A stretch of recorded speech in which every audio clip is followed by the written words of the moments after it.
Claro. Hoy 24 y ya estamos 24. Ya se fue el año, hermano. Y hoy no es que hay que poner el arbolito de Navidad y esa cosa y celebrar el solsticio de invierno. Bien. 24. Celebremos el solsticio sin el arbolito.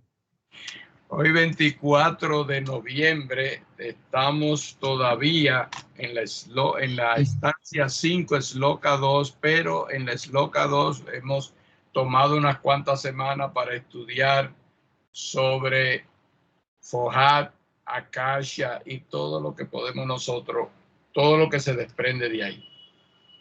Comienza con la invocación, Rodolfo. Bien. Una respiración profunda. Cerramos los ojos.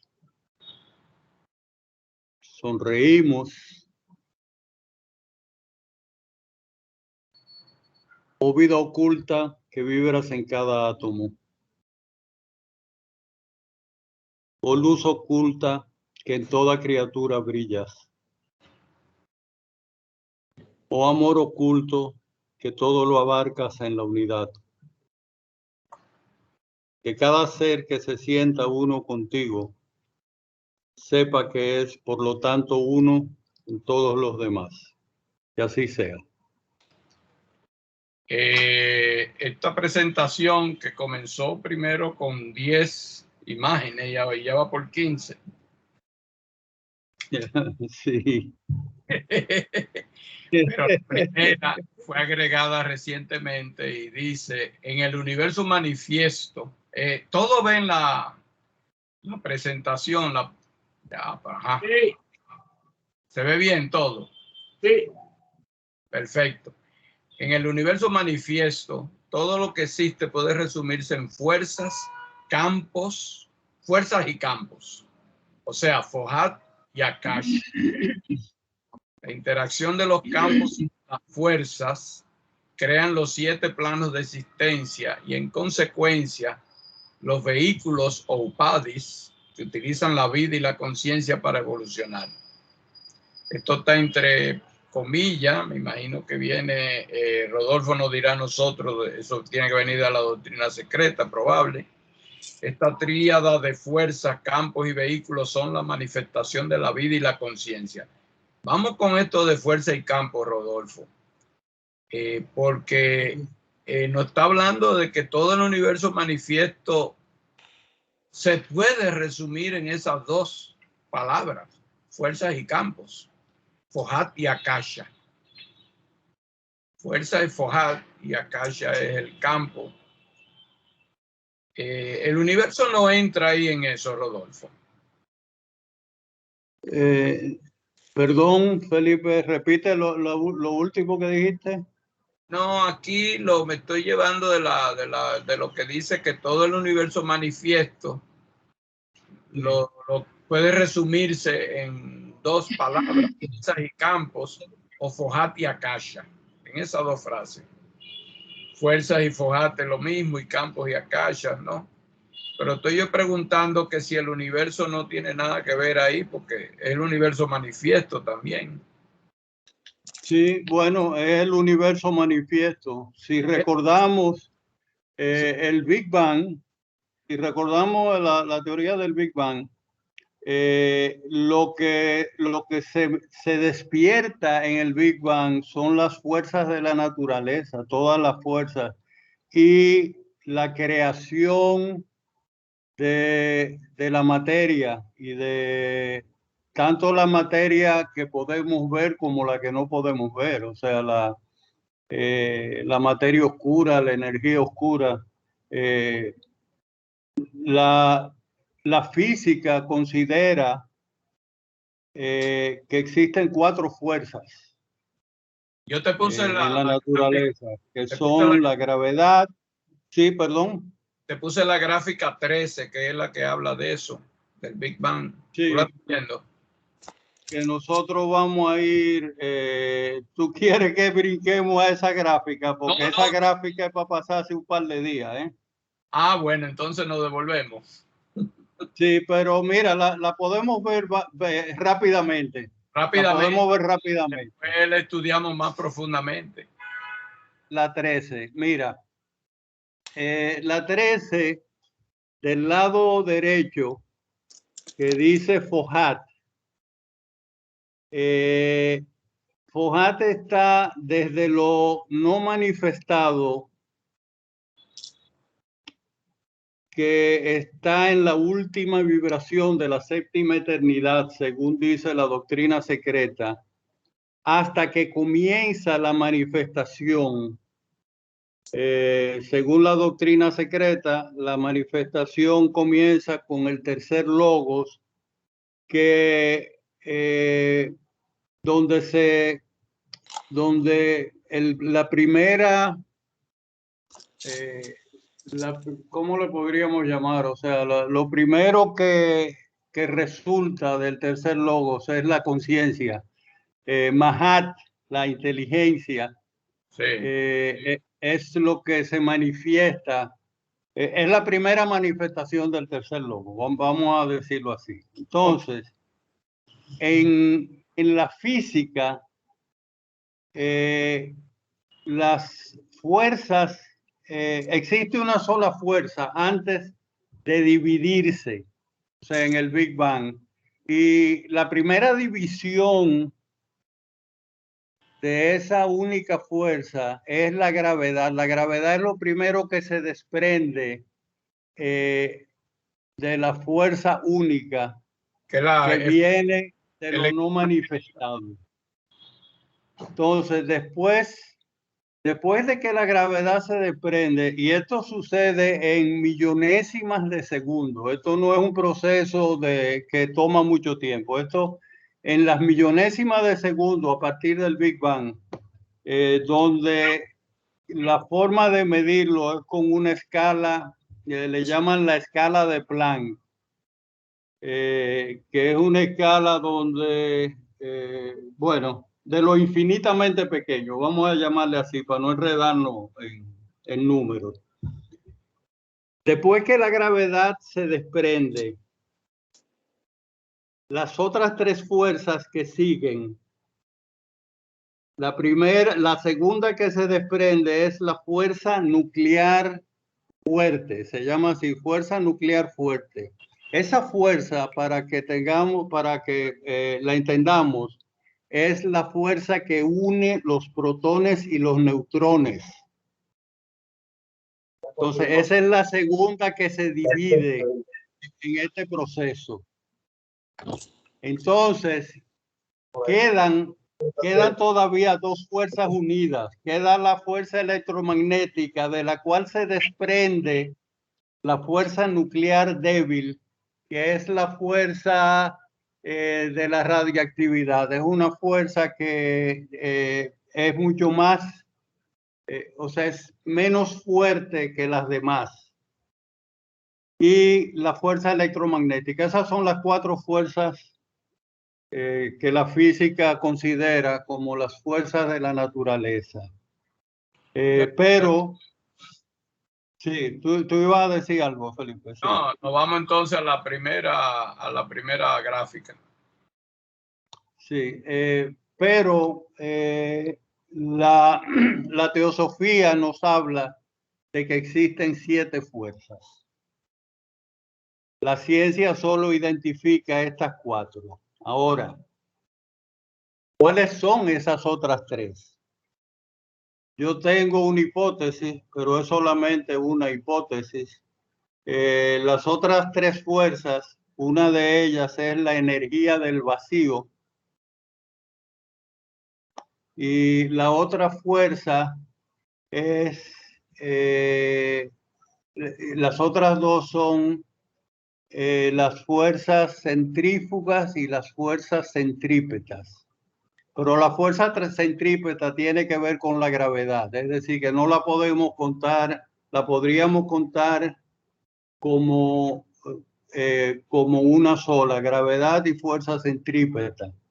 Entonces, todavía falta una fuerza por identificar. Y yo diría que esa fuerza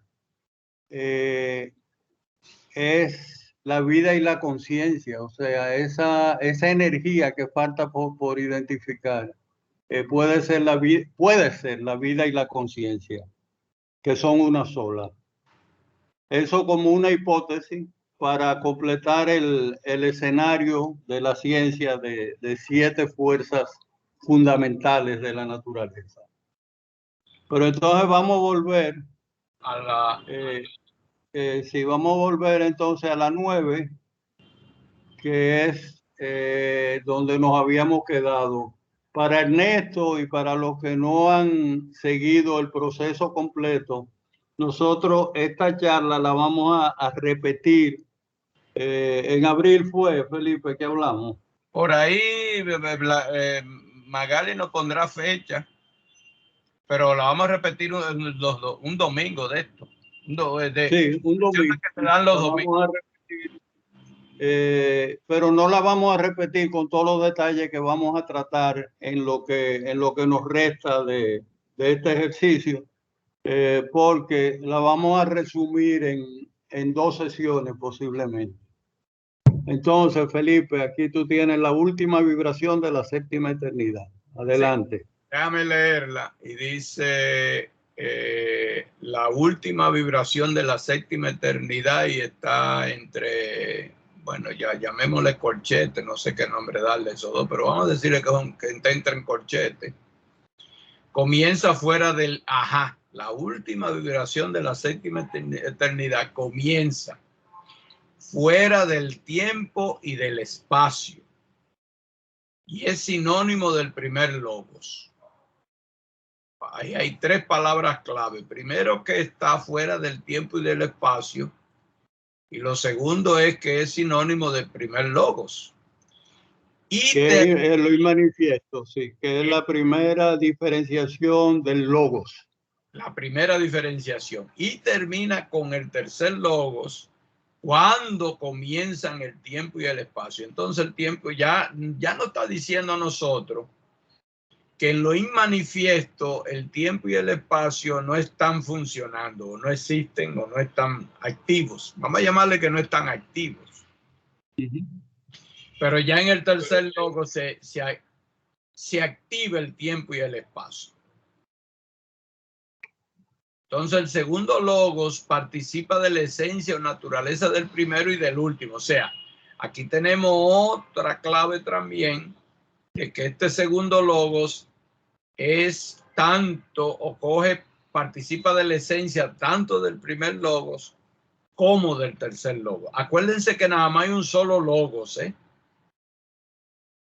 Lo que hay es etapas de ese logos, que nosotros le llamamos un primer logo, le llamamos segundo logo, le llamamos tercer logo, porque para la mente nuestra nosotros tenemos que catalogar las cosas, catalogarlo, ponerlo uno en un sitio, otro en otro sitio, como si fueran estantes, porque nuestra mente funciona así.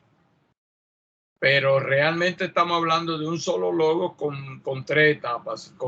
La primera etapa comienza en lo inmanifiesto y comienza realmente más que lo inmanifiesto, en ese punto de la última vibración de la séptima eternidad, que es cuando la absolutidad lanza, y lo dice la doctrina secreta, y creo que está en el slogan 2 o 3 o algo así, no me acuerdo cuál de ella, lanza un rayo. ¿Tú te acuerdas de ese slogan, Rodolfo? No, mira, en la estancia 3 es donde arranca este proceso de manifestación. Esa es esa es en la estancia donde se menciona por primera vez este tema de estas diferenciaciones. Entre la 3 y la 4 y la 5 es que se explica la manifestación. Entonces todo comienza como un rayo que surge de lo inmanifiesto, de la absolutidad, y en la última vibración de la séptima eternidad. Y esa palabra séptima eternidad, nosotros tuvimos semanas enteras hablando de eso. porque la doctrina secreta, cuando habla en lo inmanifiesto, cuando está en ese proceso de esa esloca que tienen que ver con lo inmanifiesto, lo que habla no es del tiempo, habla de la duración. Y de eso Rodolfo y yo dijimos, bueno, hay que averiguar qué es lo que es la duración del tiempo. Y en esa duración, en la última vibración de esa duración de la séptima eternidad, y queríamos saber de dónde viene la palabra séptima eternidad, porque entonces si hay una séptima es porque hubo una primera, segunda, tercera, cuarta, quinta y sexta.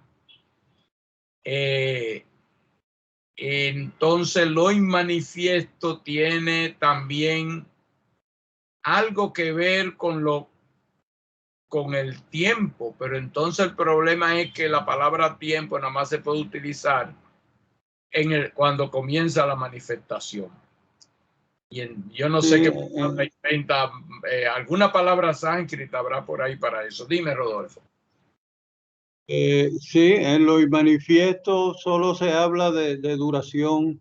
Yo entiendo que esa séptima eternidad, fíjate, la doctrina secreta lo enreda uno porque habla de la última vibración de la séptima eternidad, y también yo vi en uno de los textos que dice la séptima vibración. O sea, habla de séptima vibración y habla de última vibración de la séptima eternidad. La verdad que doña Elena le complicó esta existencia a uno como para que uno no lo entendiera hasta que no desarrollara otras cualidades mentales. Sí, ella parece como que quiere que uno llegue a la sexta raza para poder entender esto. Sí, para poder entender este asunto. Pero... Rilú dice que Gaspar dice, ¿qué dice Gaspar? Gaspar dice que se recuerden que aunque es uno, todo se manifiesta, o sea, no se manifiesta, se empieza, o sea que cada logo son 7. Se manifiesta en 7 etapas. Bueno, ahora sí la largaste lejos la pelota, porque ahora bueno, sí. Porque que todo podríamos decir que se inmanifiesta en 7 etapas en la inmanifestación. Sí. Sí. La manifestación entonces debe tener 7 etapas. Y esas etapas, bueno, no voy a especular sobre lo que son las etapas de la manifestación. Entonces, Pralaya tiene 7 etapas y el Manvantara tiene 7 etapas. Más o menos tendremos que llegar a ese punto, ¿no? De que el Manvantara tiene 7 etapas y el Pralaya tiene 7 etapas. Y ahora, lo que pasa es que doña Elena en lo inmanifiesto no da mucha información, ¿eh? Pero recuerden que todo es septenario, todo en la manifestación es septenario, y que cuando comienza, hay una sloka que comienza, que despierta de después de sus 7 sueños, algo así. Sí, la famosa séptima eternidad por ahí, esa es loca. Exactamente, todo es septenario, sí, todo. Esa es la mejor explicación. Y tenemos que conformarnos con eso, o sea, saber o entender que todo es septenario y hay una séptima eternidad, está bien, pero no creo que meternos en analizar la séptima, la sexta, la quinta eternidad sería meter un hoyo negro. Así que sí, lo mejor es dejarlo ahí como ese concepto. Hay una séptima eternidad, hay una última vibración, y a partir de esa última vibración de la séptima eternidad, va desde lo inmanifiesto en el primer logos hasta lo manifiesto en el tercer logos. O sea, da ese paso de lo inmanifiesto a lo manifiesto. Y eso eso como que es una señal de que esa última vibración es la que pone el universo, el nuevo universo, es la que le da, ¿cómo diríamos?, el impulso inicial al universo. Así, Es Felipe, una especulación, pero... Mira, si nos vamos a la gráfica que estábamos en la 13, Rodolfo, sí. vamos al mundo científico. Tú dices, por ejemplo, tú le llamas, mira, fíjate que tú hiciste aquí una llave y a esa llave le llamaste última vibración o de la séptima eternidad. Ese tiempo antes del Big Bang, ¿eh? Sí, antes y después. Antes y después.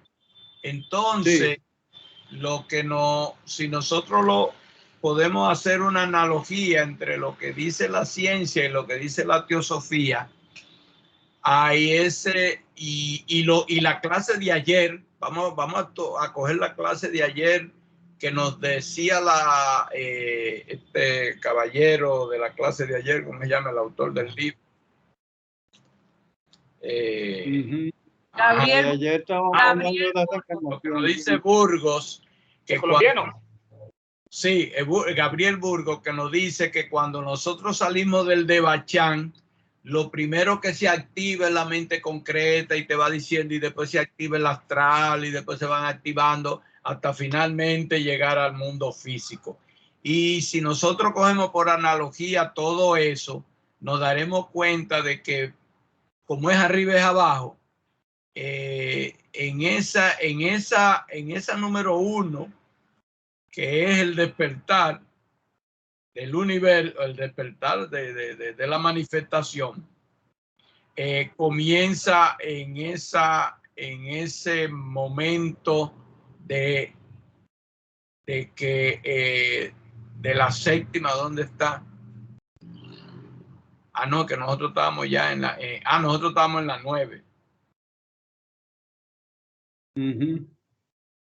Mira, vuelve a la 13, Felipe, ya que estábamos ahí, para leer la explicación que está del lado izquierdo. Vuelve a la 13. ¿Te la leo? Para entender ese proceso.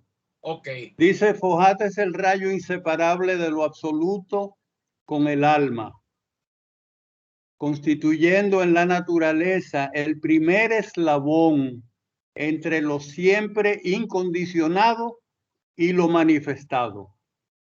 Fohat es la fuerza inteligente que enlaza el espíritu con la materia, el eslabón misterioso que une la mente a la materia.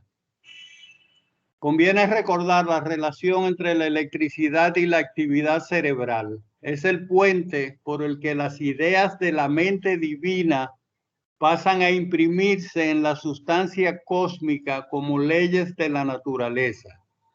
Entonces, como estamos hablando de la última vibración, a mí me da la impresión de que la última vibración es lo que le da el impulso a Fohat.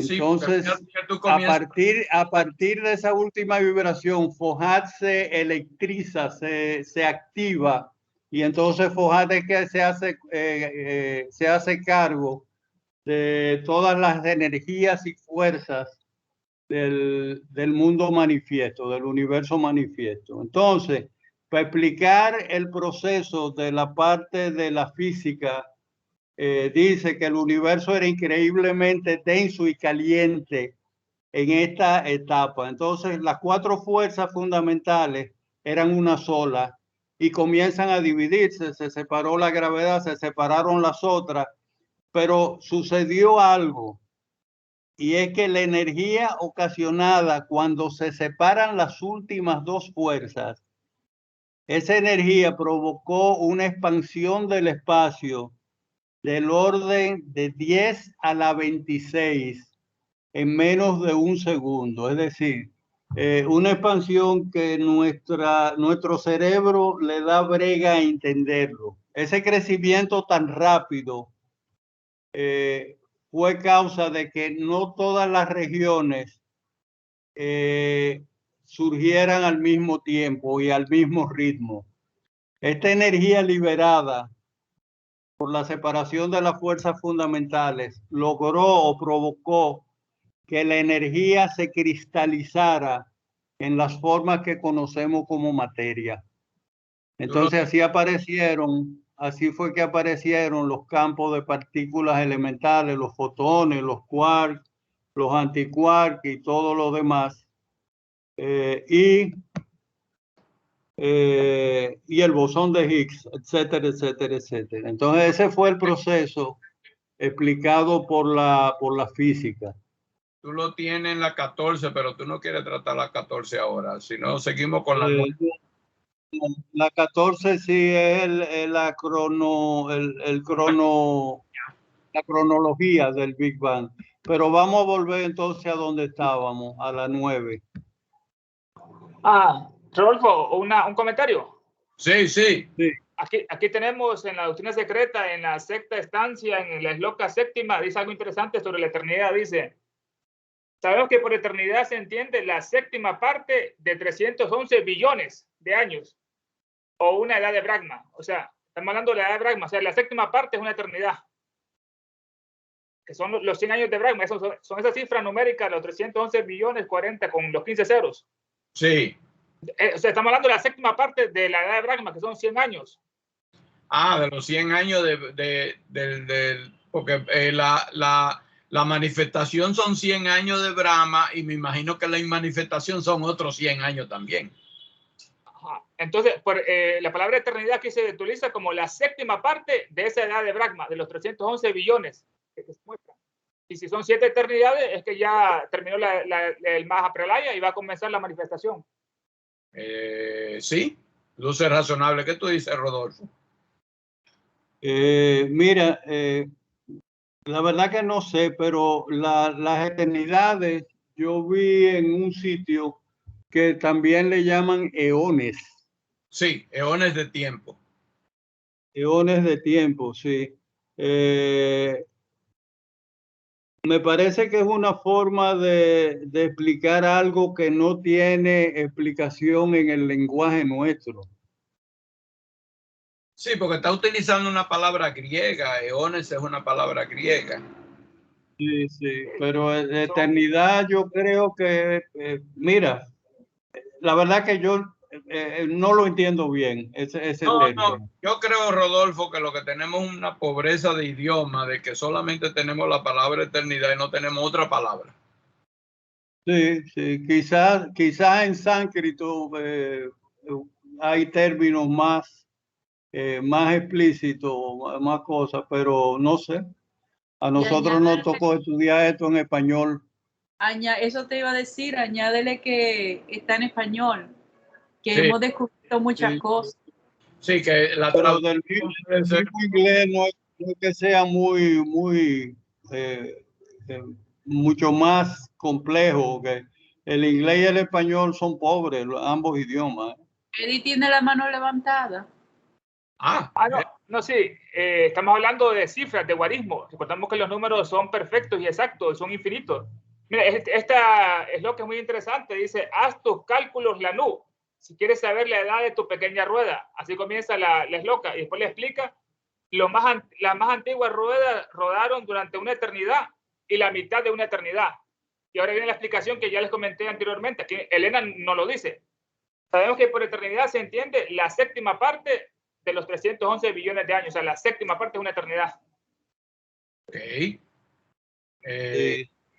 Eddie quería decir algo, Eddie. Mira, sí, la doctrina explica, y eso está en el budismo, que solo hay 3 cosas eternas. Entonces, cuando le ponen séptima, sexta, quinta eternidad, lo que están diciendo es que es una parte del Pralaya o del Manvantara, los cuales no son eternos. El Manvantara ni el Pralaya son solamente los ciclos que se repiten eternamente. Pero ninguno de los dos son eternos. Quizás es una forma de decir, mira, aquí estamos dividiendo el Pralaya en 7 sesiones. Digo, es lo mejor que se me ocurre a mí. Porque lo eterno es la continuidad de los ciclos. Un ciclo sustituye al otro. De un Pralaya se pasa al Manvantara, del Manvantara se pasa al Pralaya. Entonces, esa continuidad de los ciclos es lo eterno. Y yo también tengo algunas dudas de cómo, la verdad que entender eso escapa de la capacidad de nuestro cerebro y de nuestra mente. Rodolfo, pero no te compliques tanto. Si todo es séptimo, séptuple, y todo se manifiesta por esa ley, eso es tan sencillo como lo que está diciendo, leyendo Ernesto. La séptima eternidad, para saber que todo se manifiesta por 7. Eso lo reitera también Aníbal Sanz en el libro de la conciencia. Sí, son leyes que se despliegan de esa manera. Ok. Mira, y en la tercera estancia es en la tercera esloca, que dice, las tinieblas irradian luz, y la luz arroja un rayo solitario en las aguas, en el abismo materno. Ahí comienza, creo que lo habían comenzado el comienzo de Fouad, ¿no? Sí, el famoso rayo ese que es Don Fouad. Comienza ahí. El rayo traspasa el nuevo virgen. Él va y sigue. Sí. Entonces, sí, mira, hay una explicación adicional de la última vibración. Eso está en la estancia 3, que dice que estaba preordenada, no por ningún dios en particular, sino que tuvo lugar en virtud de la ley eterna e inmutable de los grandes periodos de actividad y de reposo. Es decir, la ley eterna e inmutable, esa es eterna. Y estaba preordenado. Preordenada en la ley. Preordenada por la ley. Tú acabas de decir, o sea, que son los ciclos preordenados. Exacto. Que no es ningún Dios que decide, vamos a comenzar ahora, sino son ciclos determinados que tienen una duración y que de uno se pasa al otro. Es como un reloj que le dieron cuerda y ya ese reloj sigue funcionando solo con esa cuerda. Ok, entonces encontramos que todo está basado en ciclos, que la eternidad es una continuación de ciclos. Correcto. Y que el Manvantara, pues, cuando llega al final de su ciclo, comienza el proceso el Pralaya, cuando llega al final de su ciclo, comienza el proceso del Manvantara. Sí. Eso es como dice Martin Leiderman, que dice que todo es eterno en esencia, periódico en su manifestación. Muy buena esa frase. Tenerla pendiente, esencia y periódico en su manifestación. ¿Eso está en la doctrina secreta? Sí. Sí. Eso es una de las charlas de Martin Leiderman sobre la doctrina secreta. En algún lado hay que encontrar esa frase.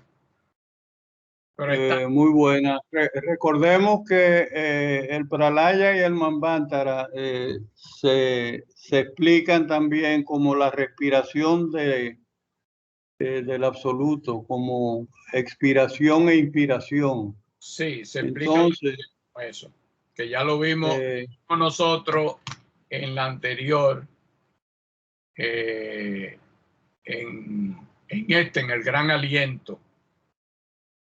Sí. Que dice la inspiración la respiración, la inspiración y la expiración de Brahma. Sí. Mira, yo creo que vamos a dejarlo aquí, este esta gráfica, vamos a seguir explicando la próxima, porque lo vamos entendiendo poco a poco, y si después tenemos que volver a esta para explicar algo, pues volvemos. Vamos a pasar a la 10, Felipe. Sí, la 10 es Fojati Akasha. Entonces, Okay. aquí en la 10 tú tienes los 7 planos y una pequeña explicación de cada plano. Esos 7 planos nosotros lo vamos a ver en la número 11, que habla de plano Adi, plano Anupadaka, plano átmico, plano búdico, plano mental, plano astral y plano físico. Bueno, las explicaciones son plano Adi. Y dice, plano primero, primordial o supremo. La base, fundamento o sostén del universo. Fuente de la cual éste recibe la vida. Es el plano de la deidad desconocida, plano superior a la comprensión humana. Entonces aquí tenemos ahora a Adi, que es una deidad desconocida, o el plano de la deidad desconocida, pero es el plano primordial o el plano supremo. Ese plano es base y fundamento y sostén del universo. Y es fuente de la cual se recibe, comienza la vida. Entonces, ese plano Adi estamos dentro de la manifestación, ¿eh? Ya, esto está dentro de lo que sería el tercer logos. Es correcto. Esto es Fojat interactuando con Akasha. Esto es el tercer logo ya manifestado. Entonces, y esos son los planos que manifiesta el tercer logo. O sea que estamos hablando de fuerza, como en el primero nosotros hablamos de fuerza y... ¿Cuál es la otra palabra? Y campos. Y campos. Y campos. Sí. Y esas fuerzas y campos nos van a producir estos planos. Entonces, correcto. El plano es el plano Anupadaka. Y dice que plano que en orden descendente viene después del plano Adi. Lo mismo que este último es el campo de manifestación exclusiva del Logos. Campo de manifestación exclusiva del Logos. Y como indica su nombre, Anupadaka significa sin receptor, que existe por sí mismo. Entonces aquel plano en que no se ha formado todavía ningún vehículo. Y ya entonces tenemos aquí dos planos, que el Anupadaka no es vehículo de Adi, sino que es el plano que sigue descendiendo. Esto es Fojati Akasha en ese descenso. Entonces viene el plano átmico, que es el plano de Atman. Sí, alguien iba a decir algo. Ah, sí, no, Rodolfo, en sánscrito Anupadaka quiere decir sin padres.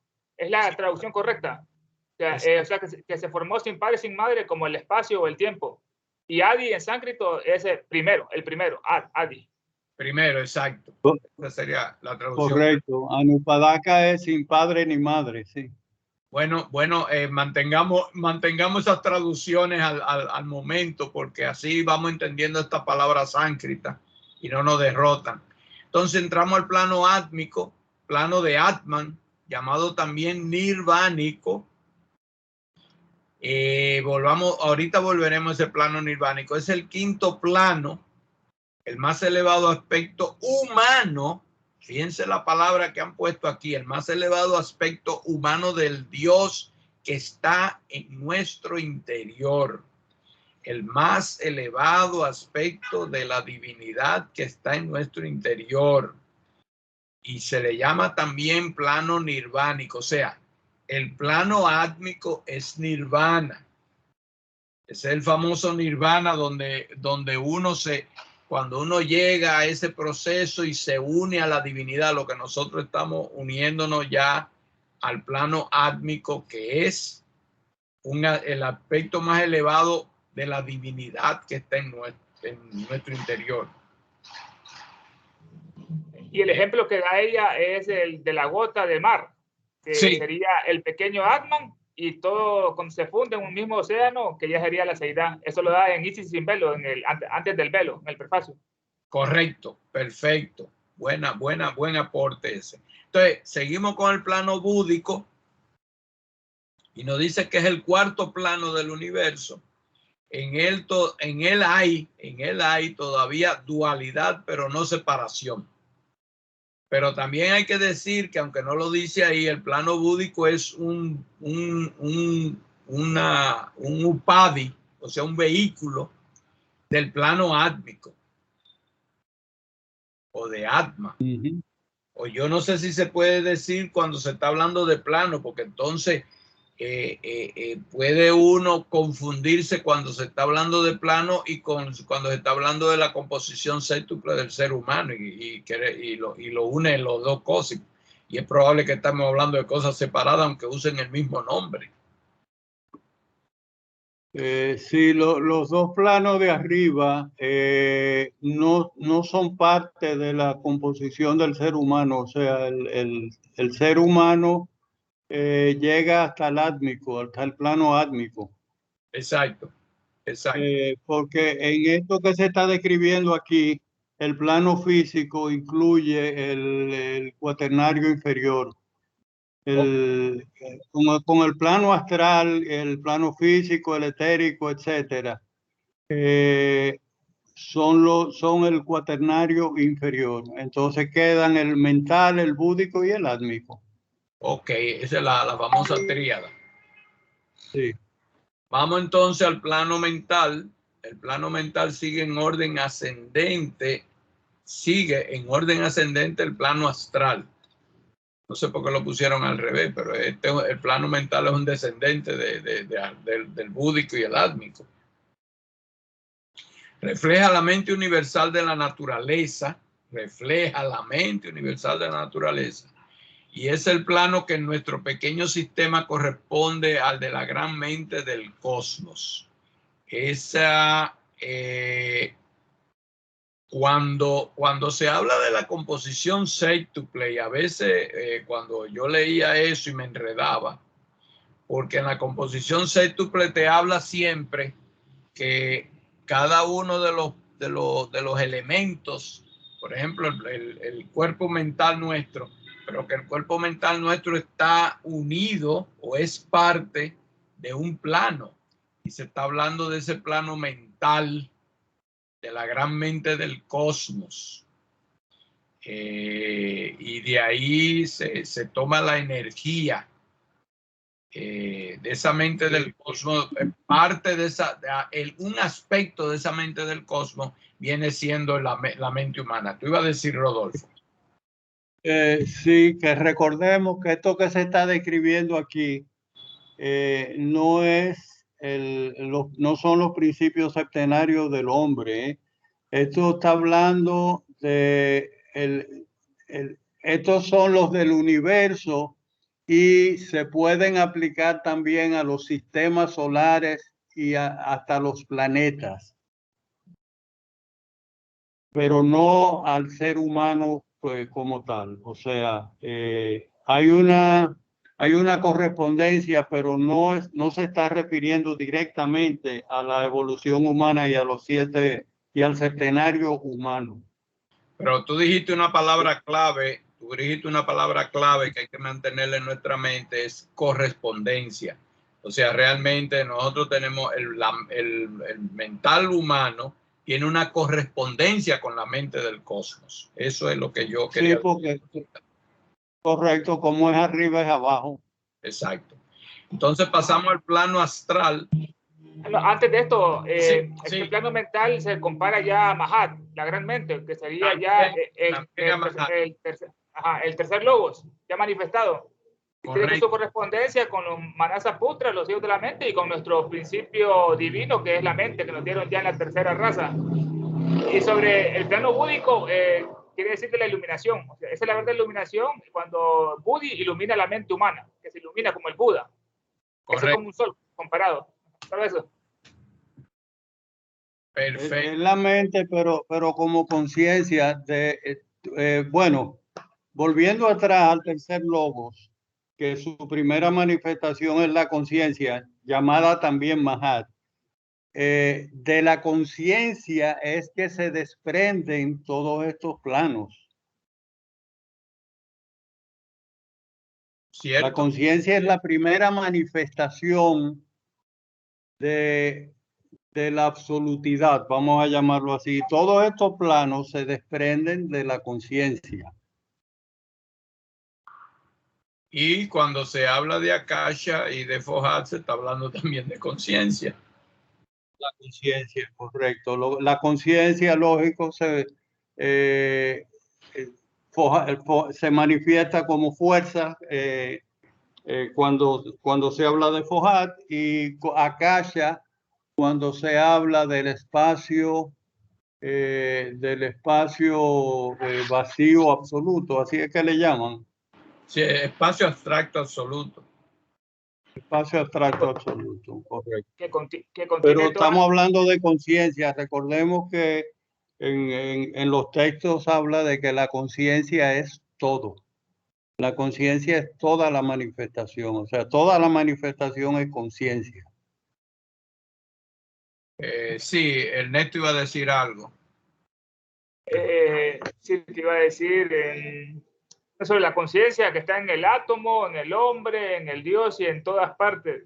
No, pero te iba a decir otra cosa ahorita. Se te fue. Bueno, sí, se me fue.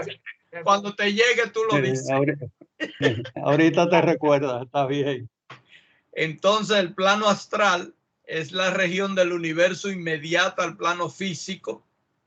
La materia astral es mucho más sutil que la del plano físico. Utilizamos la palabra astral, que lo que significa es de las estrellas, pero eso es cama también, más que nada. Doble etérico.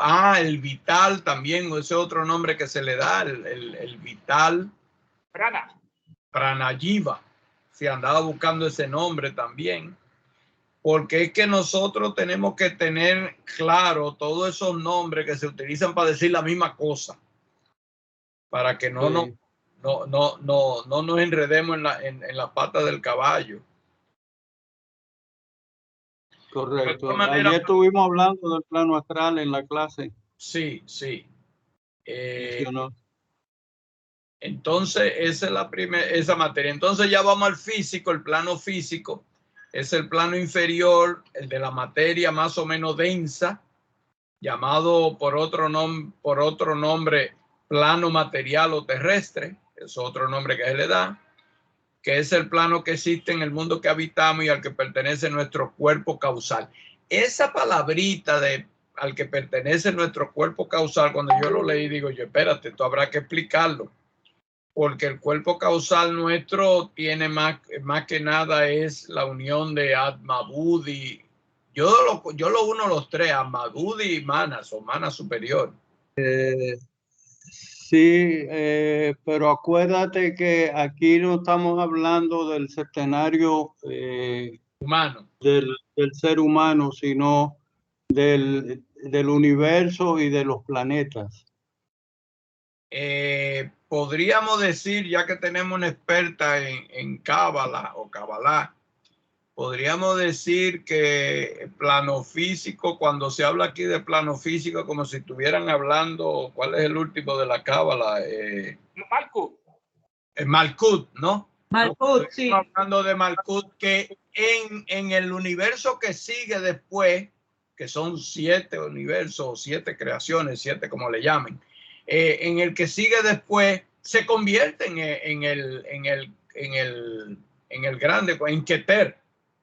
O sea, Malkut es el Keter del que viene. O sea, entonces estamos hablando que este plano físico. Al revés. Sí, Malkut, sí.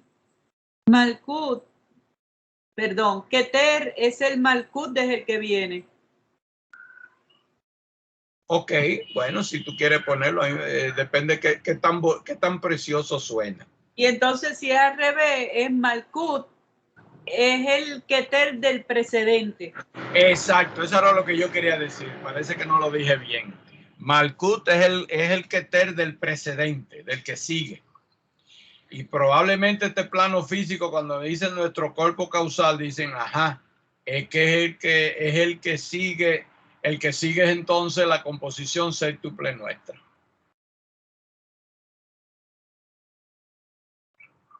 Y la composición séptuple nuestra arranca, como dijo Rodolfo, del plano átmico, o sea, el Atma, Buddhi, Manas, etcétera, etcétera, etcétera. Y ya Rodolfo había dicho que el plano físico conlleva el doble etérico, todas esas cosas. ¿Alguna otra cosa que pudiéramos agregar de estos planos, Rodolfo, o alguien de los que están? Mira, en la estancia secta, en la quinta shloka, ella pone unos diagramas comparativos entre la cábala hebrea con la escuela yukta oriental de la villa.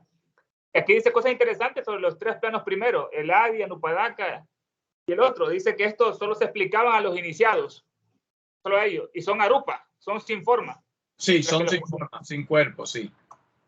Entonces tienen la misma simbología entre la cábala, y lo interesante es eso, que solo a los iniciados. Y dice que esto también corresponde a los 7 estados de conciencia en el hombre. O sea, tiene la correlación que había dicho Felipe anteriormente, como arriba es abajo. Sí, y al final levanta un poco el misterio, dice que le toca al hombre poner en tono sus 3 estados superiores con los 3 planos superiores en el cosmos. Pero antes tiene que intentar despertar las 3 sedes a la vida y a la actividad. Te da ese misterio, las 3 sedes en nuestra constitución sectenaria. Sí. Yo creo que eso lo tiene. Déjame ver si yo encuentro esa gráfica que lo tiene, lo mandó Mariluz. Mírala aquí la gráfica. La presento aquí, donde ella hace ese tipo de comparación entre la cábala y lo que dice la doctrina secreta. La octavilla. Pero nada más está ahí porque nosotros hemos hablado de eso en otras ocasiones, pero aquí está unido, en la cábala está unido el primer logo, el segundo logo, el tercer logo y toda esa gente, cada uno de los Keter y Binah y Chokmah, cada uno de ellos habla de la premanifestación de Pralaya y todo eso, y va comparando. Sí, lo habla igual, lo habla diferente. El Ain con el estado Laya y la premanifestación y el Pralaya, y el Ain Sof con el principio ilimitado inmutable, y el Ain Sof Aur, entonces, ¿con quién es que lo compara? Con la luz. Bueno, todo eso está, eso fue de ahí Marilú lo sacó porque Blavatsky habló de eso, y en la Isis sin velo habla también de eso, y de ahí se sacó, y en eso tuvimos nosotros como una clase nada más hablando de eso. Entonces nos vamos a la número 11, para que no sufran tanto. Rodolfo, si tú quieres, sí, explica esa, la 11. Sí, vamos a la 11 y la voy a explicar, pero debo decir de la 11, vamos a comenzar con el primer logos, arriba, mano derecha, que dice la primera causa, raíz y origen del ser. Entonces ahí está la última vibración de la séptima eternidad con el primer logos, que va en esa flecha que va hasta abajo, hasta el tercer logos.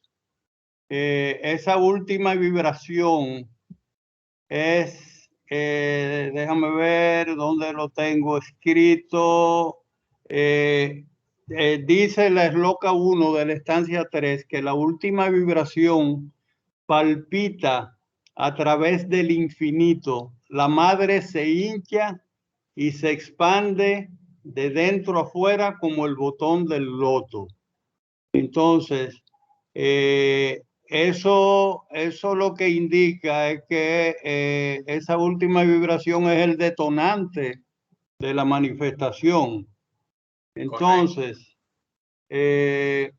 aquí vemos que del primer logos el segundo logos se desprende del primer logos y es la primera diferenciación donde surge la dualidad, vida y forma, Purusha Prakriti, pero todavía no está manifestado. Entonces, con el tercer logos es la conciencia diferenciada, Mahat. Entonces, del lado izquierdo vemos Akasha. El único atributo de Akasha es el sonido. Entonces ahí entramos con el verbo, la palabra, que es la manifestación. Y la palabra Om también. Y la palabra Om. Entonces, dice la doctrina secreta que bajo la voluntad del Logos, Fohat les da el primer impulso a las formas. Fohat comienza su trabajo en el peldaño superior con la causalidad una incognoscible y termina como mente y vida omnipresente, inmanente en cada átomo de materia, lo que habló Ernesto.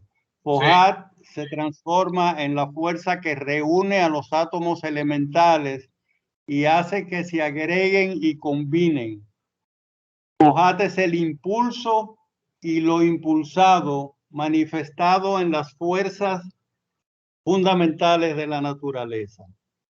Entonces, dice también de Fohat que es la energía dinámica de la ideación cósmica, o considerado por su otro aspecto, es el medio inteligente, es el poder directivo de toda manifestación. El pensamiento divino transmitido y hecho manifiesto por medio de los Dhyan Johans, los arquitectos del mundo visible. Así, del espíritu o ideación cósmica viene nuestra conciencia, y de la sustancia cósmica, que es Akasha, los diversos vehículos en que esta conciencia se individualiza y llega al yo o a la conciencia de sí mismo o conciencia reflectiva. Fohat es el eslabón misterioso que une la mente a la materia y es el principio vivificador que electriza cada átomo para darle vida. Entonces vemos aquí la flecha de Fohat que se manifiesta a través de los Dhyan Johans, y los Dhyan Johans atraviesan todos los planos. Que son 7 flechas también.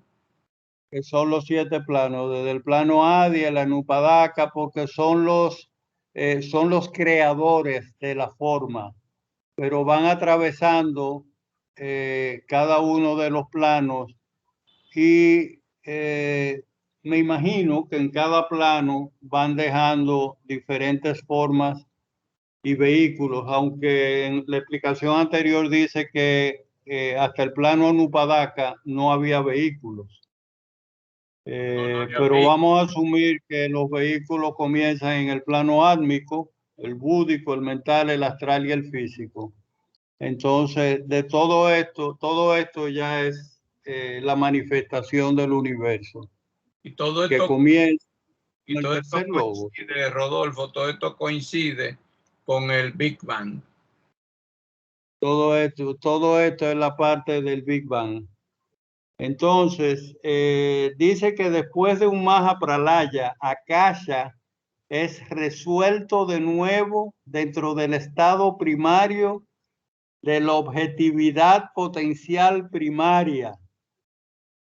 Si ustedes lo entendieron y me lo pueden explicar, se lo agradezco. Mira, este concepto de Akasha es uno de los misterios más grandes que hay en Oriente. Es resuelto de nuevo dentro del estado primario de la objetividad potencial primaria, que entre paréntesis es Mula Prakriti. Entonces, pero sí se explica, cuando el impulso manvantárico vuelve a despertar y Akasha es desarrollada, Akasha se convierte en el vehículo de la ideación cósmica. El reino de Akasha es el nómeno indiferenciado y el espacio abstracto que será ocupado por el campo de la conciencia primordial. Ahí está el tercer logos, la conciencia primordial.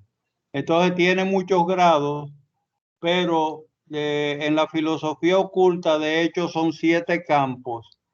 Y el primero es el campo de la conciencia latente, que es coetáneo con la duración del primer y segundo logo inmanifestado. Es la luz que brilla en la oscuridad y la oscuridad no la comprende. Eso dice el Evangelio según San Juan. Entonces, vemos ahí que Akasha también está en lo inmanifiesto y en lo manifiesto.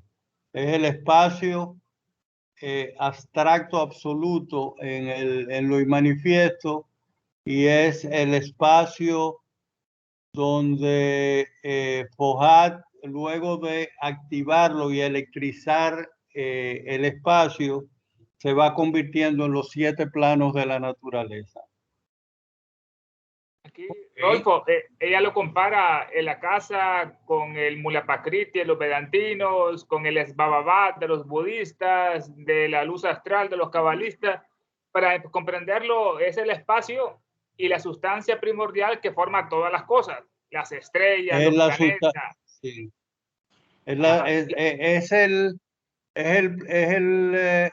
Es el plano, bueno, es el campo que se divide o que se que por la electricidad de Fojat va tomando diferentes vibraciones, desde las vibraciones más sutiles hasta las vibraciones más densas. Y es lo que se divide en los 7 en los 7 planos de la naturaleza. O sea, no veo una forma mejor de explicarlo. Bueno, pero fíjate que volví otra vez al número 1 de fuerzas y campos y me acordé de que hay un tercero que se llama vehículo. Correcto. Nosotros no vemos, si nosotros vamos a este que acabamos de pasar, déjame mirarlo aquí. Fuerzas y campos y los vehículos son precisamente todo esto. Los Dian Chohan se convierten en vehículos, ¿eh? Bueno, los Dian Chohan son los vehículos que utiliza Fojat. Fojat, la fuerza y el campo. Para la creación. Todo eso. Y claro, los planos de por sí se van convirtiendo en vehículos también. Sí, lo podemos ver en la 12. Vamos a pasar a la 12, que lo explica bastante bien. Fojat y Dian Chohan. Ahí, sí, Fojat y los Dian Chohan. ¿Te lo leo? Sí, tú puedes leerlo, Felipe. Adelante. Estos 7 principios dimanan de las 7 jerarquías superiores de ángeles o Dian Chohans, que a su vez están relacionadas con los colores y sonidos, y constituye colectivamente el logo manifestado. Ellos colectivamente son el logos manifestado o el tercer logos. En la eterna música de las esferas hallamos la perfecta escala correspondiente a los colores y en el número, perfecta escala correspondiente a los colores y el número, determinado por las vibraciones del color y sonido que subyacen todas las formas y guía todos los sonidos. Eso está vemos el pináculo del universo manifestado, Doctrina Secreta 6, página 104. Sí. Y sigo leyendo, los hay, o tú quieres explicar algo. ¿Tú quieres explicar algo? Sigo leyendo. Sí, quiero explicar algo. Estos colores que hemos visto en las últimas diapositivas, en las últimas imágenes, son los colores que se desprenden del prisma cuando lo atraviesa la luz blanca. Estos son los 7 colores que también tienen su correlación con las 7 notas musicales, etcétera. Solamente quería hacer esa aclaración. Muy buena aclaración. Entonces los AI o Dian-Chohans, que son, ya ustedes ven que cuando mencionan AI en la doctrina secreta los menciona, están hablando de los Dian-Chohans, son las huestes colectivas de seres espirituales, huestes colectivas de seres espirituales, las huestes angélicas del cristianismo, los Elohim que menciona la Biblia y mensajeros de los judíos, que los mensajeros son también el reino angélico, los cuales son el vehículo para la manifestación del pensamiento y de la voluntad divina o universal. Vehículo para la manifestación del pensamiento y la voluntad divina universal. Son las fuerzas inteligentes que dan y establecen en la naturaleza las leyes, al paso que ellos mismos obran conforme a leyes que le han sido impuestas de modo análogo por poderes todavía más elevados. Eso está en la doctrina secreta 1. Esto iba a decir Rodolfo. No, yo creo que es una explicación bastante clara de lo que son los Dian-Chohans, pero puedo completarla con otra que la tengo en la nota. Sí. Que dice que los Dianis velan sucesivamente sobre una de las rondas y las grandes razas raíces de nuestra cadena planetaria, es decir, que son los regentes de las cadenas y de las razas raíces. Correcto. Además, se dice que envían sus bodhisattvas, que son los representantes humanos de los Dhyani Budas, durante cada ronda y cada raza. Entonces sabemos que cada ronda y cada raza tiene un Dhyani Buda que viene a renovar las enseñanzas al planeta. Si tú quieres abundar un poco sobre eso, Felipe. Sí, es bueno decir también que los Dian-Chohan o esa condición de Dian-Chohan es lo más elevado que puede llegar el ser humano en cuanto a evolución. Correcto. Entonces, sí, iba a decir, dime. Sí. No, sí, anteriormente sobre Fojat es interesante que lo compare con la electricidad cósmica, es la que da forma a todos los planos. Y hay que ver que en el cuerpo humano el sistema que controla todo es el nervioso y su base está en el impulso eléctrico, en la sinapsis y las neuronas, que es por electricidad también, vienen las analogías. Y en los 90 fue muy curioso que cuando estaba de moda la clonación, que estaba una oveja Dolly y que un científico cometió un error y le echó un poco de electricidad a unas células preparadas. Y esa electricidad fue la que dio el impulso para que se multiplicaran y formaran esa clonación. O sea, vemos cómo se repiten tanto en el plano superior cósmico esta electricidad en el humano y hasta en los animales, en las células. No solo eso. Correcto, ¿no? Y además el corazón también se maneja por electricidad. Todo sí, los nervios controlan todo, sí. Sí, esa electricidad del cuerpo humano es jiva. Esa es la fuerza de vida, la energía de vida. Sí, se llama jiva a nivel humano. A nivel humano. Jiva Pranajiva. Entonces, quería explicar algo también de los Dian-Chohans, que existen en 3 escalas. Hay Dian-Chohans en la escala del universo, hay Dian-Chohans en la escala de los sistemas solares. Ajá. Y hay Dian-Chohans en las escalas planetarias. Correcto, muy correcto eso. Por ejemplo, este planeta Tierra, que está en su 4ª ronda y en su 4ª cadena, está en la 4ª cadena, la 4ª ronda, está en el 4º o 5º globo, creo que está en el 4º globo y en la 5ª raza. ¿Cuál globo sería? Tú sabes, Ernesto. El D, el 4º. No. Si es el D, es el 4º, sí. Sí, la Tierra es representante del D. El de la cadena anterior era la Luna, que era el D de la cadena anterior, de la 3ª. Sí, cierto. Entonces, tenemos un Dhyan Chohan para cada, o un Dhyani Buda para cada uno de ellos y un Bodhisattva. Bodhisattva también para, deben de saber que también es aquella condición de aquellos seres humanos que no entraron al nirvana, sino que se quedaron en la puerta del nirvana para ayudar a la humanidad y se convierten en bodhisattvas, en salvadores. Nirmanakayas. Y con su vestidura de Nirmanakaya.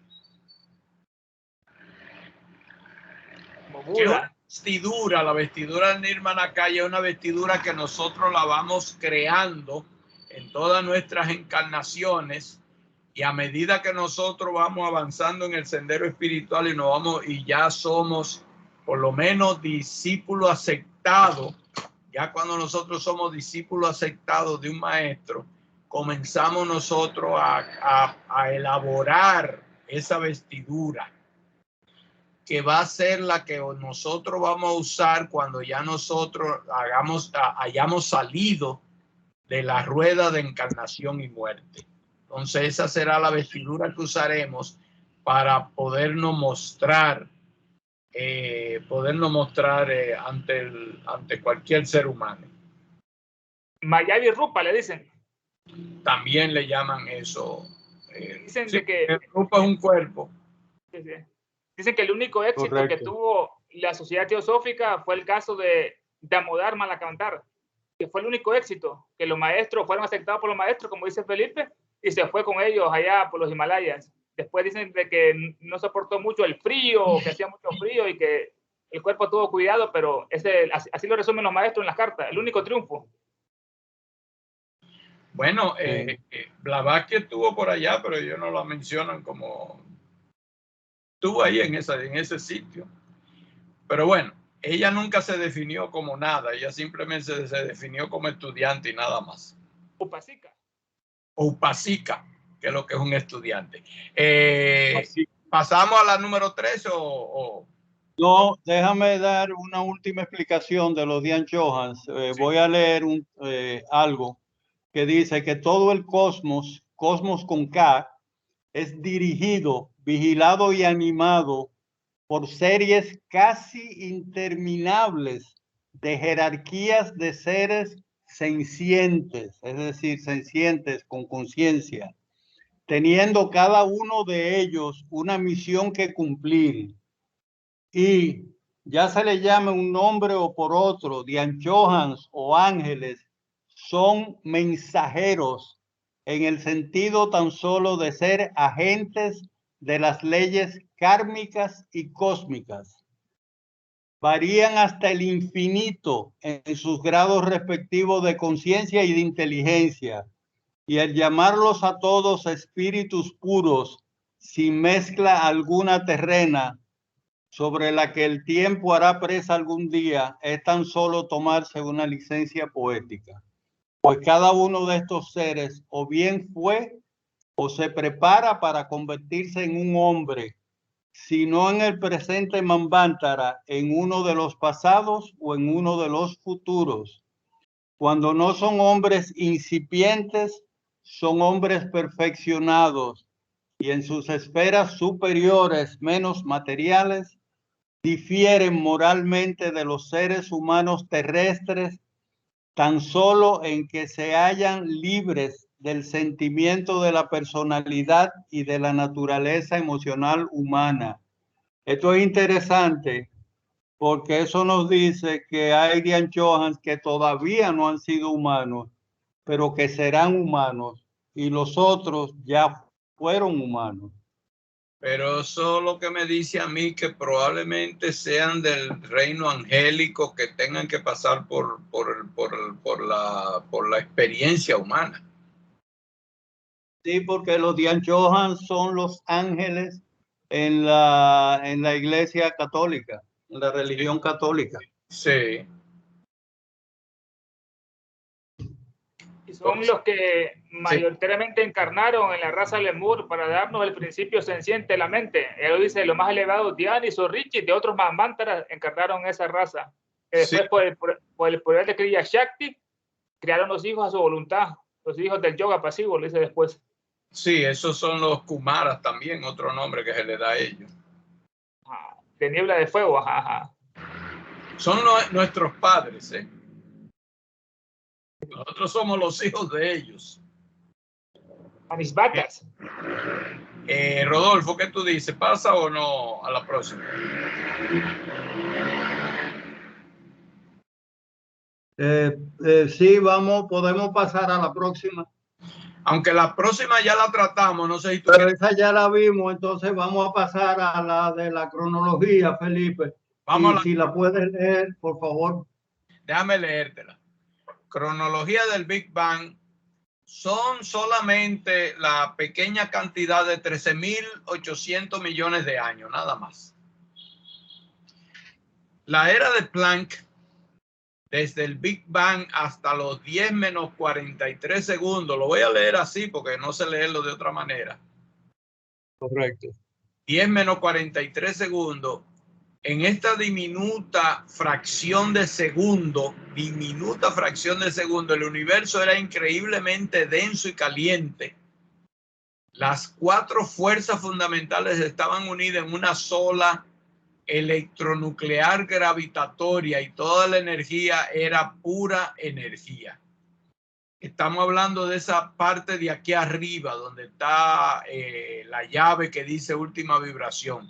Ahí es que se está refiriendo esa primera parte. Entonces, entre los 10 menos 43 y los 10 menos 35 segundos de DBB, que es del Big Bang, DBB, la fuerza gravitatoria se separó de las otras 3. Ya ustedes ven aquí que las amarillas esta que se separa. Y dice, entre los 10 menos 35 y 10 menos 12 segundos del DBB, la fuerza nuclear fuerte se separó de la electrodébil. La energía ocasionada provocó una etapa de inflación en el que el universo se expandió en un factor de 10 a la 26 en solo una fracción de segundo. Espérate, que es esta que está aquí. Está hablando de esta segunda, ¿eh? Entre estas dos se produce ese elemento, una expansión, un factor de 10 a la 26 solo en fracción de segundo, una inflación. Entonces, entre la 10 menos 12 y la 10 menos 6 segundos de DBB, la energía se cristalizó. Así aparecieron las partículas más elementales como fotones, quarks, antiquarks y el bosón de Higgs, que otorga masa a las partículas que la poseen. Está hablando de esta que está aquí, de la 10 menos 10 a la 10 menos 6, de ese que está hablando, de ese tramito que ustedes ven ahí que está hablando. Entre 3 y 20 minutos de bebé, 3 y 20 minutos de bebé, la temperatura desciende lo suficiente para que los protones y neutrones se unan, formando núcleos atómicos de hidrógeno, helio y algunos de litio. Nos está diciendo que lo primero que surge es el hidrógeno, el helio y el litio. Tú me paras si tú quieres explicar algo, Rodolfo. No, porque lo explica más adelante. Ok. Entre 20 minutos y 380.000 años, como salta esto, entre 20 minutos, ya inclusive la gráfica no sirve, entre 20 minutos y 380.000 años, en ese periodo, aunque había núcleos atómicos, no había átomos, pues los electrones estaban disociados y toda la materia formaba un plasma. Era de la radiación. Eso le llaman la era de la radiación. Correcto. En los 70.000 años del DBB, la densidad de la radiación y la materia se igualan y se inicia la era de la materia. Eso está en la última gráfica, en la 15. La vamos a ver ahorita. Podemos seguir leyendo y ahorita la vemos. Ok. 380.000 años de bebé, electrones y núcleos se combinaron para formar átomos neutros, y el universo se volvió transparente a la luz. Se liberan los fotones y el universo se vuelve transparente a la luz. O sea, todo eso es lo que nos está diciendo, que todo eso era pura oscuridad. Sí, en la era de la radiación, 380, desde el Big Bang hasta los 380.000 años, la luz no podía, los fotones no podían pasar, atravesar la radiación. Entonces, a partir de ahí, con el universo ya expandido a un grado tal que la gravedad ocasionada por todas esas partículas todavía juntas, que no permitían a los fotones viajar, ya se liberaron y entonces el universo se volvió transparente. Ese es el efecto que tienen los hoyos negros, de que no dejan salir la luz por la intensa gravedad. El campo gravitatorio es tan fuerte que no permite que los fotones salgan. Los fotones se liberan. Entonces, eso sucedía en los primeros momentos hasta los 380.000 años después del Big Bang. Entonces, en los 350 millones después del Big Bang se forman las primeras generaciones de estrella población 3. Y en los 670 millones después del Big Bang se forman las primeras galaxias y estrella población 2 y 1. 8 billones de años después del Big Bang, la energía oscura y la materia, o sea, atómica y oscura, se igualan en densidad y comienza de nuevo a acelerarse la expansión del universo. Se inicia la era de la energía oscura. Se forma el sistema solar. Entonces, estamos hablando que entonces, está hablando de 8 billones de años.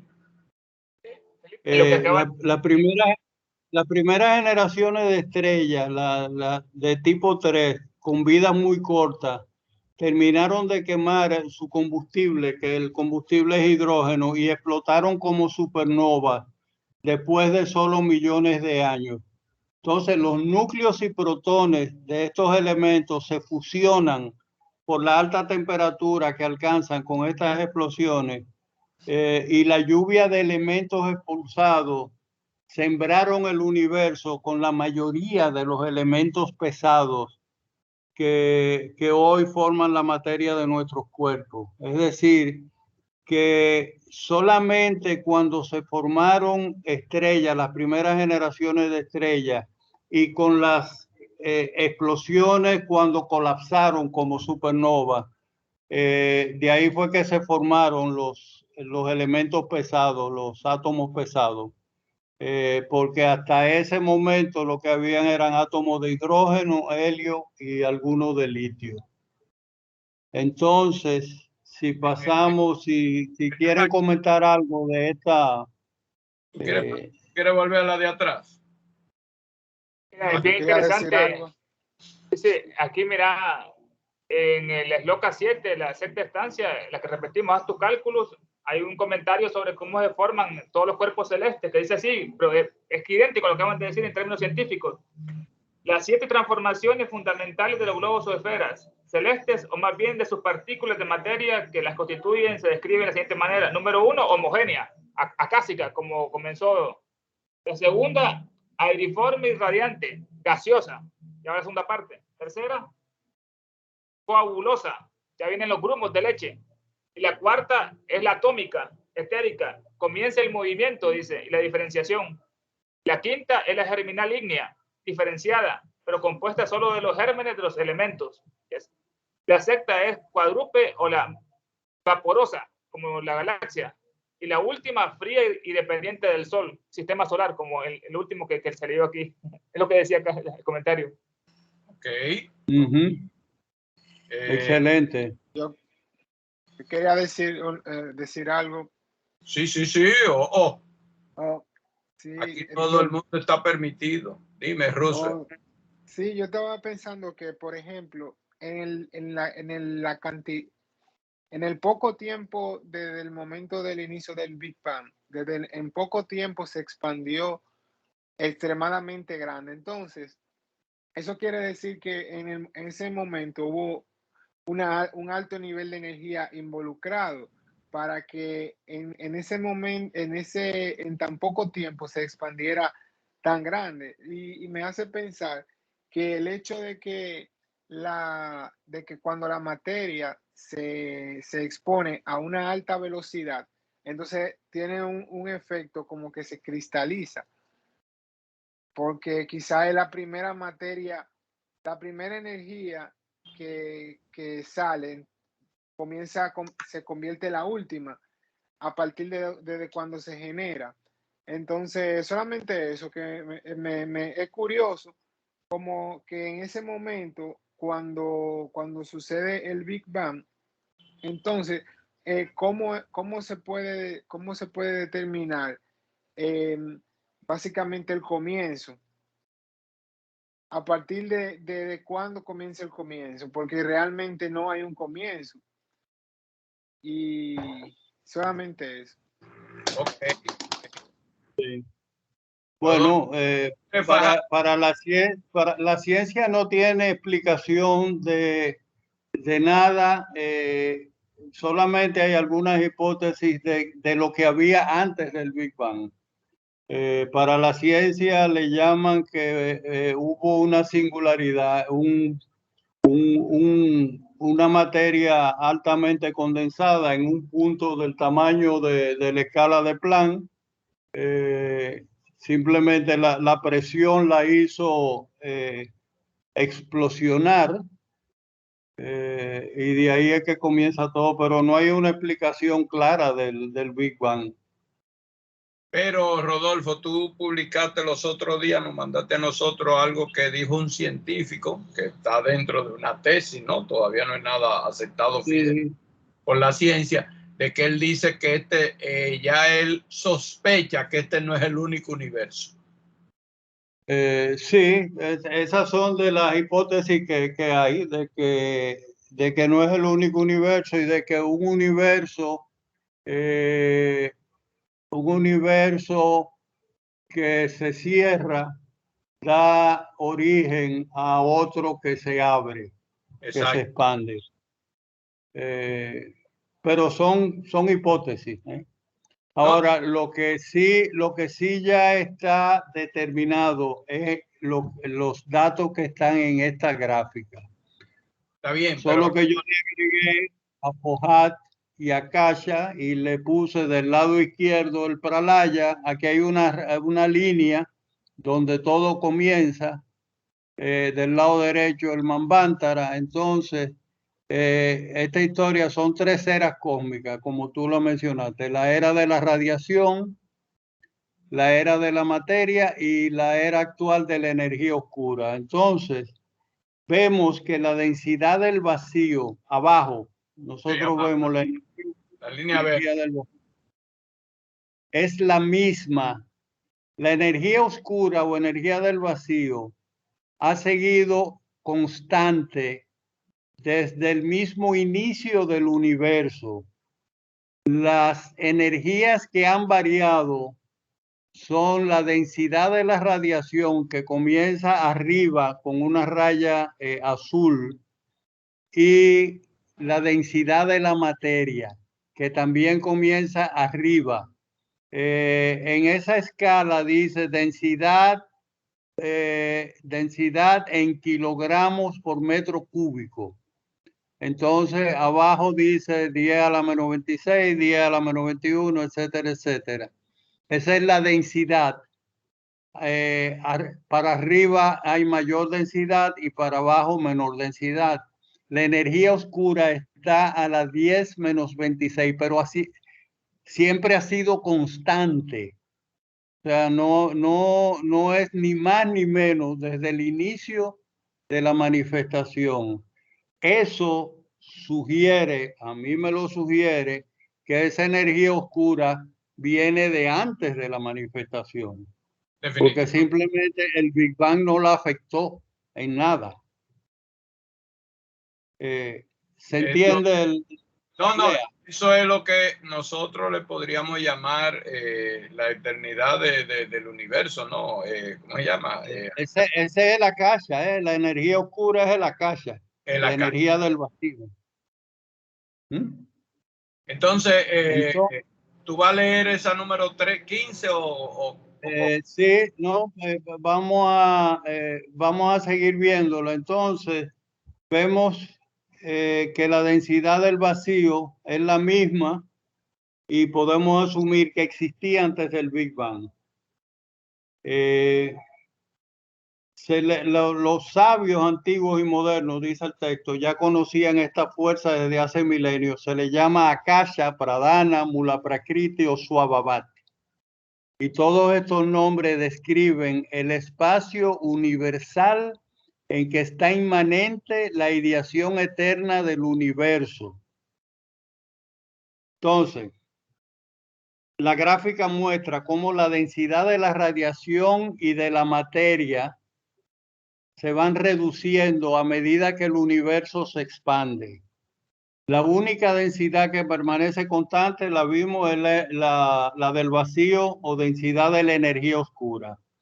Hace 5 billones de años, las densidades de energía oscura y la materia se igualaron. Lo vemos aquí donde la línea azul se une con la línea de ¿qué color es? Un color zapote, vamos a llamar. La zapote, zapote, cierto. Un color zapote. Entonces, eso fue hace 5 billones de años. Entonces, la densidad de la energía oscura, que siempre ha sido constante, superaba la densidad de la materia, lo que dio inicio a una segunda etapa de expansión del universo. Perdón, que según observaciones científicas, esta aceleración va en aumento con el tiempo. La energía oscura, perdón, puede ser la fuente de la fuerza centrífuga que expande el universo. ¿Tienes agua por ahí cerca tú? Sí, me dio la pendeja esa. Me disculpan. La energía oscura puede ser la fuente de la fuerza centrífuga que expande el universo. Mientras que la materia oscura podría ser la fuerza centrípeta, que es una fuente de gravedad adicional necesaria para estabilizar las galaxias y los cúmulos de galaxias, ya que no hay suficiente masa ordinaria para mantenerlos juntos. Entonces, esa es la explicación de esta gráfica, que la energía oscura, lo más destacado para mí es que la energía oscura siempre ha sido constante. Y hay un momento, hace 5 billones de años, donde se iguala con la densidad de la materia y entonces ahí comienza la expansión de nuevo del universo. Esto coincide con la creación, con el origen del planeta Tierra.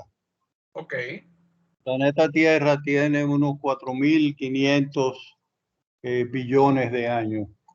4.500 millones.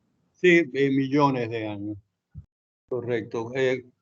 Coinciden, no quiere decir que tenga ninguna relación una cosa con la otra, pero simplemente en el tiempo coinciden.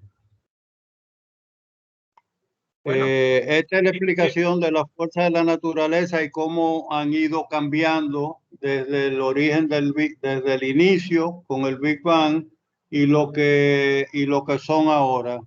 La materia es mucho menos densa por la misma expansión. La densidad de la radiación se ha ido por debajo y la densidad del vacío es la única fuerza que predomina actualmente. Por eso es que el universo se está expandiendo. ¿Hasta dónde va a llegar esa expansión? No se sabe, pero se presume que si no surge una fuerza gravitatoria contraria que contrarreste esa energía oscura, el universo se dirige a lo que le llaman el Big Freeze o el gran congelamiento.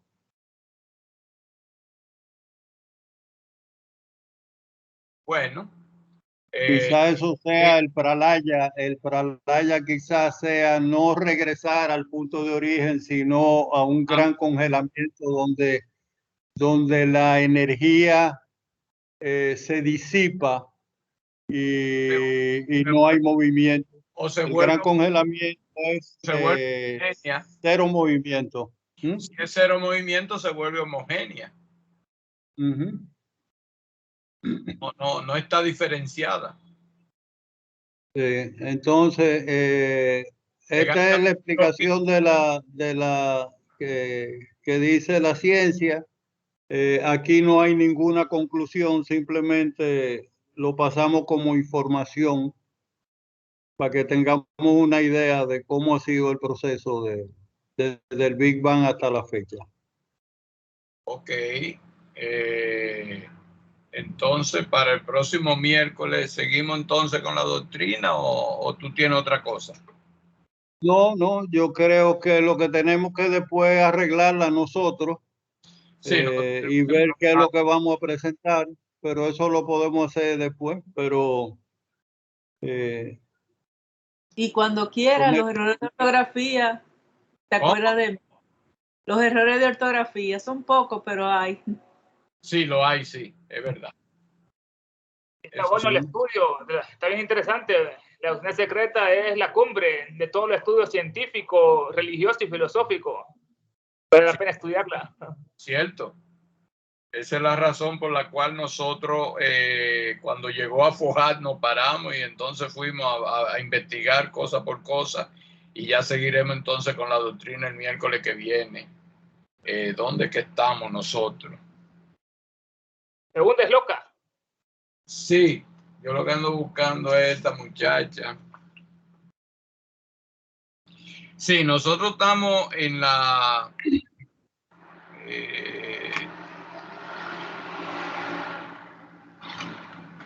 Ellos hacen de Fojat el mensajero de su voluntad. Exacto. Ahí estamos nosotros y estamos en la letra C, que la letra C está en la página, bueno, si es el libro físico de 151, pero la letra C dice, siendo Fojat uno de los más, si no el más importante carácter de la cosmogonía esotérica. Ahí fue que nosotros paramos en el 2010 y entramos en estas explicaciones. De Fojat y Akasha. Sí. Felipe, entonces, repite para marcarlo, por favor. Repite para marcarlo. Sí, en la segunda esloca de la estancia 5, que ella dice, ellos hacen de él el mensajero de su voluntad, etcétera, etcétera. En la letra C dice, siendo Fojat, uno de los más importante carácter. Ahí es que vamos a continuar nosotros, porque ahí fue que nos paramos en el 29.9 y después en el 2010. Sí, ya lo vi. Me di cuenta. Yo quiero antes de cerrar esta sesión de hoy que volvamos a la gráfica 1, Felipe, porque quiero preguntarle algo a todos.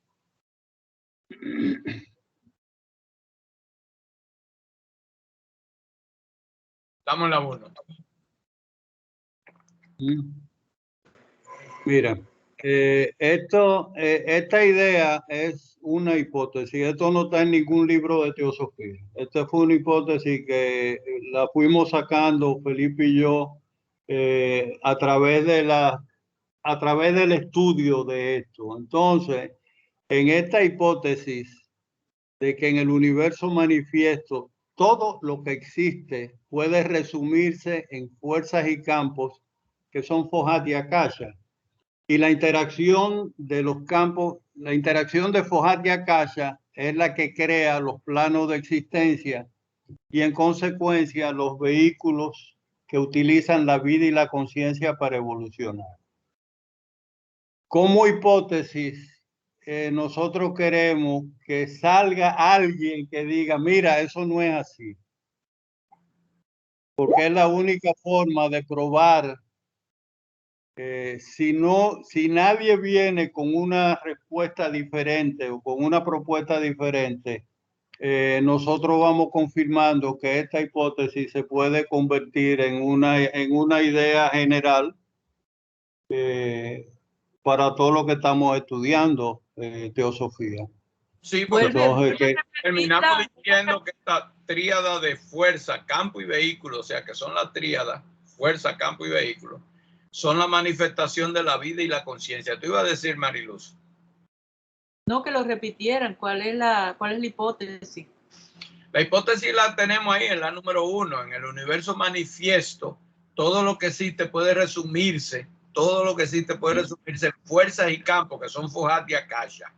La interacción de los campos con la fuerza, la interacción de ambos, crean los 7 planos de existencia, en consecuencia los vehículos o upadis que utilizan la vida y la conciencia para evolucionar. O sea, esta tríada de fuerza que son campo, esta tríada que son fuerza, campo y vehículo, son la manifestación de la vida y la conciencia. Y eso es lo que queremos nosotros, que alguien diga que hay Sí. 2 más, 7 más, 15 más o no hay ninguna. Si tú supieras que creo que no solamente está bien, sino que, ay Dios, en Dani Besán se habló en una parte de eso, inclusive estaban hablando de que los campos y los planos, que antes se llamaban planos,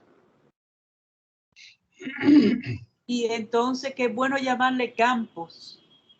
Mira, la palabra campo surge de la física cuántica, que dice que no existen las partículas, que solo existen los campos cuánticos, que son campos vibratorios, que al vibrar e interactuar entre ellos, incluyendo el llamado campo Higgs, son los que manifiestan las partículas, pero las partículas son solo vibraciones en los planos.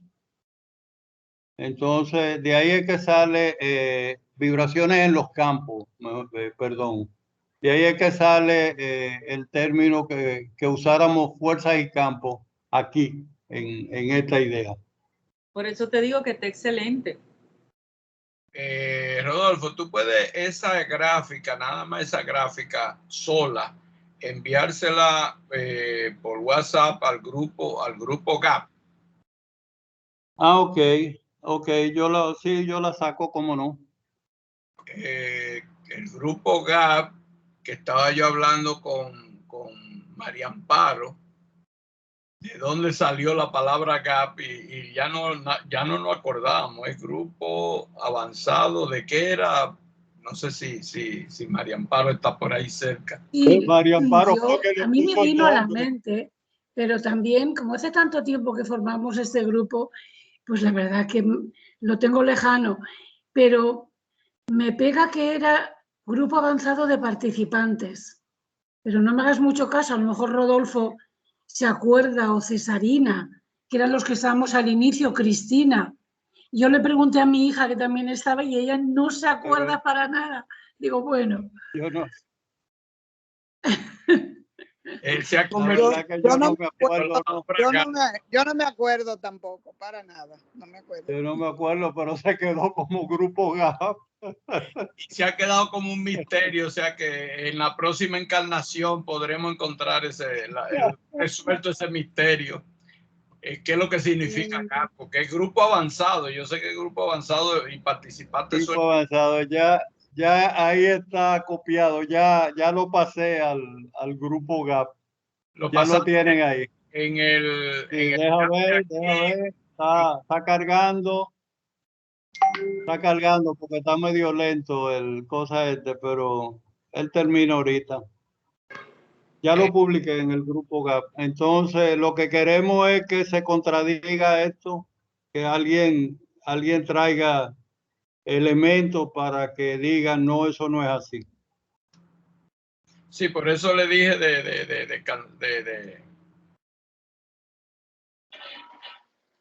de ponerlo ahí para que se vaya, lo tenga todo el mundo y los curiosos puedan. Sí, tú lo pusiste en el WhatsApp de GAP, o sea que tienen que verlo. En el WhatsApp de GAP, sí, ya pasó. Ya está. Yo lo tengo aquí. Ah, no, perdón, todavía no. Está cargando, está muy lento el internet mío, pero ahorita él llega, ¿eh? No, ya yo lo recibí. Ya llegó. Ya está ahí. Ok, entonces vámonos con la invocación, Rodolfo, y muy bien. La grabación. Sí. O vida oculta que vibras en cada átomo. O luz oculta que en cada criatura brillas. O amor oculto que todo lo abarcas en la unidad. Que cada ser que se sienta uno contigo sepa que es por lo tanto uno con todos los demás. Que al retirarnos cada uno de nosotros haga vibrar la nota de la armonía en medio de las discordancias del mundo. Que así sea. Lo que podemos hacer es, yo creo, sí, yo lo tengo digital, el Cosmogénesis. Lo voy a poner en el grupo de GAP para el que no tiene Cosmogénesis. Yo sé que Ernesto lo tiene porque ha estado mirándolo, pero yo no sé si Roosevelt lo tiene, entonces lo voy a poner ahí por si acaso no lo tiene. Ernesto, ¿tú estás en el grupo de GAP? ¿Quién? Sí, ya me agregaron. No lo tengo. Sí. En el grupo de GAP y está Roosevelt también. Gracias. Sí. Hay uno que dijo que no lo tenía. Ya el Neto lo incluyeron en el grupo de GAP. Sí, él está ahí.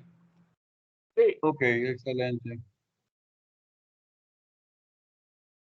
El grupo de GAP tiene muchísima gente que no vienen, pero están ahí. Está Cesarina, está Cristina, está Edith, está Enrique Hernández, está Ernesto Vladimir, Juan Hidalgo, Juan Tomás, Magali, María Acevedo, María Amparo, Olga, Rodolfo, Roosevelt, y hay un 829-915-0078 que no sé quién es. Pero está ahí.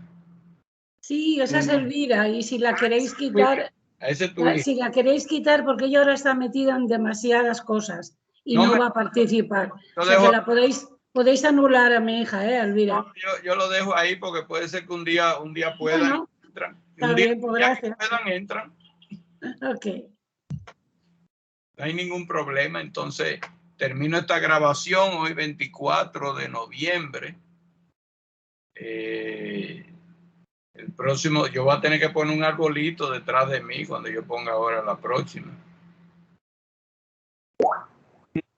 Pero bueno, déjame cerrar la grabación. Vamos entonces, nosotros vamos para la próxima clase. Estamos en la esloca número 2 de la estancia número 5 en la letra C. Eso es lo que vamos a estudiar la próxima clase. Sí,